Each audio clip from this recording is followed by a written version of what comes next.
The overall flood situation in Sylhet and Molvi Bazaar has improved. However, waters in the Shurma and Kushiara rivers in Sylhet are still flowing above danger levels at a number of points. In Sylhet, more than 6,43,000 people in 8 upazilas out of 13 have been marooned. In Sylhet city, waterlogging has been created in 6 wards. A total of 3,739 people from flooded upazilas have taken shelter in 378 shelter centres. Meanwhile, overall flood situation in Molvi Bazaar has improved and waters in the rivers are receding as there is no fresh rainfall. Rivers including the Monu, Dhalai and Kushiara are flowing under the danger levels. Bangladesh's more than 84% of export earnings come from the ready-made garments sector. However, the number of eco-friendly green factories in the sector was a decade ago. Currently, the number of green factories reached 217. The initiative of the green factories started massively after the tragedy of Rana Plaza in 2014.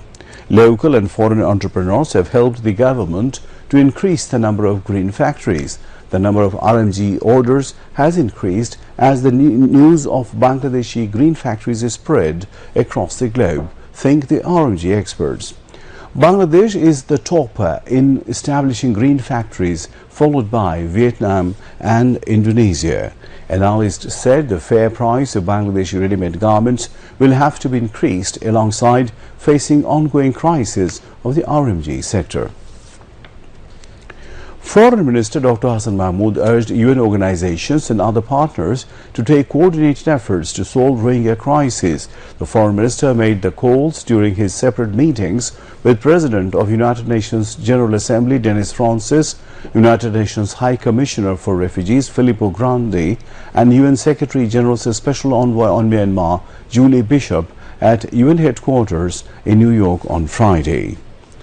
Earlier, the Foreign Minister addressed a program titled Crisis, Conflicts and Interagency Collaboration Nexus Approach at the UN headquarters. Heads of UNDP, UNFPA, UN Ops and UN Women and Deputy Chiefs of UNICEF and WFP were present at the program.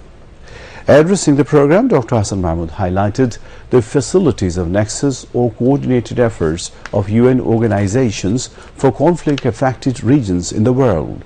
Besides, he also urged all UN organizations, funds and programs to work coordinatedly to solve Rohingya crisis. Permanent representative of Bangladesh to the United Nations, Mohammad A. Mohit, officials of ministry and missions were present at the meeting. The Vitamin A Plus campaign was held across the country today. Health Minister Dr. Shawantula inaugurated the campaign in the capital. Under this campaign, more than 2 crore children aged between 6 months and 59 months got Vitamin A capsule. Children aged between 6 months and 11 months received a blue capsule each, while children aged between 12 months and 59 months got a red capsule each.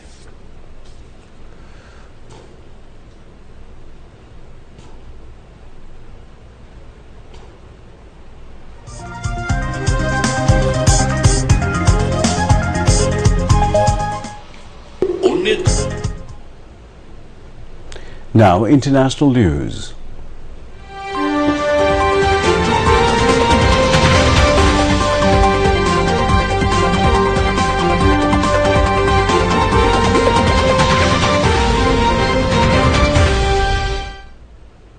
Voters in India cast their votes in the 7th and last phase to decide the fate of 904 candidates competing for 57 seats as the staggered election that started in April comes to a close today.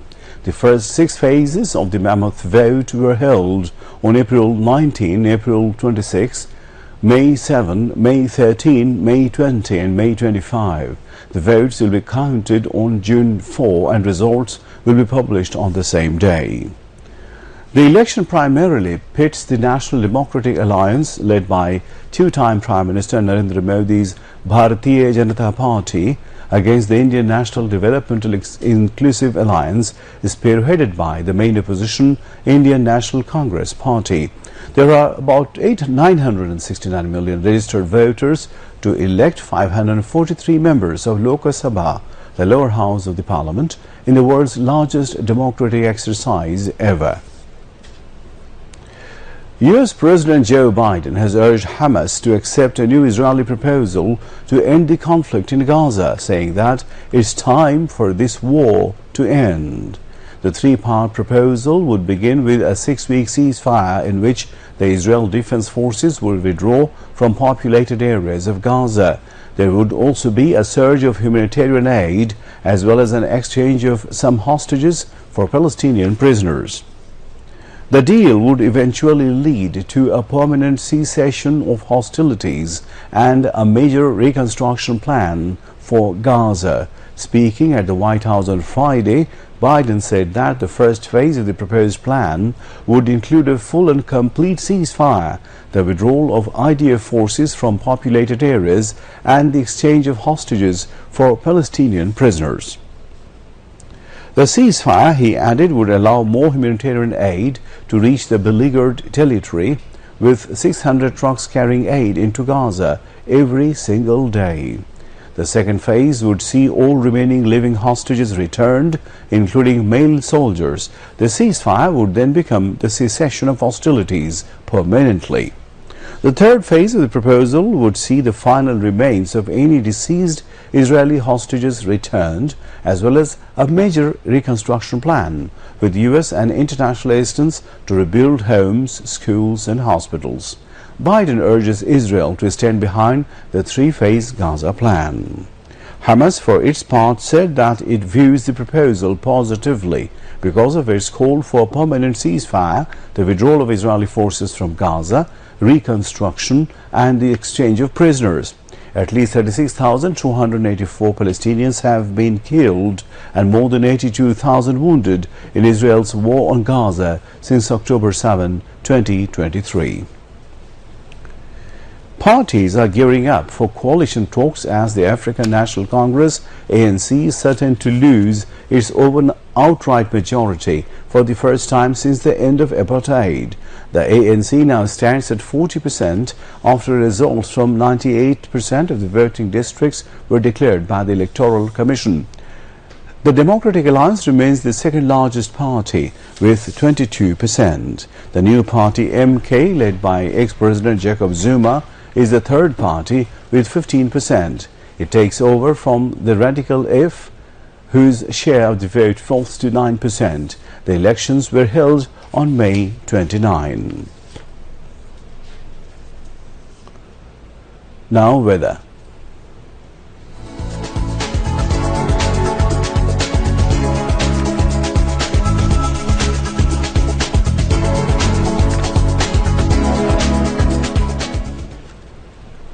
Met Office in its weather forecast till 6 p.m. tomorrow said light to moderate rain or thunder showers accompanied by temporary gusty wind is likely to occur at many places over Rangpur, Mymensingh and Sylhet divisions, at a few places over Dhaka, Rajshahi and Chattogram divisions, and at one or two places over Khulna and Borishal divisions. Besides, moderately heavy to heavy falls likely to occur at places over Rangpur, Mymensingh and Sylhet divisions. Night temperature may remain nearly unchanged and day temperature may fall slightly over the country, said the Met Office. And now sports news.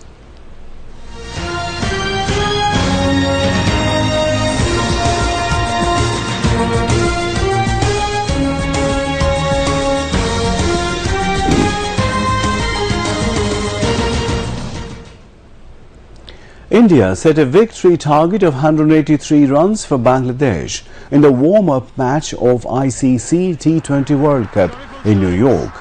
Winning the toss, India elected to bat first. They scored 182 runs for 5 in 20 overs. Borussia Dortmund will face Real Madrid again. Overall flood situation in Sylhet improved, while water in rivers of Shurma and Kushiara is still flowing above danger levels. Relief distribution continues.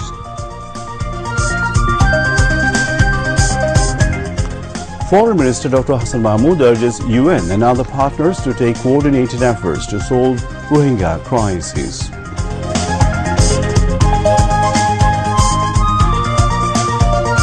More than 2 crore children fed with vitamin A capsule across the country today.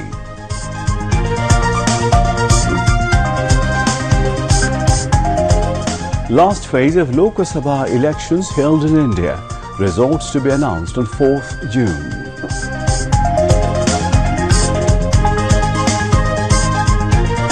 And Borussia Dortmund and Real Madrid playing for the title of UEFA Champions League tonight. And here we end the news. Thank you for being with us. Khudafis.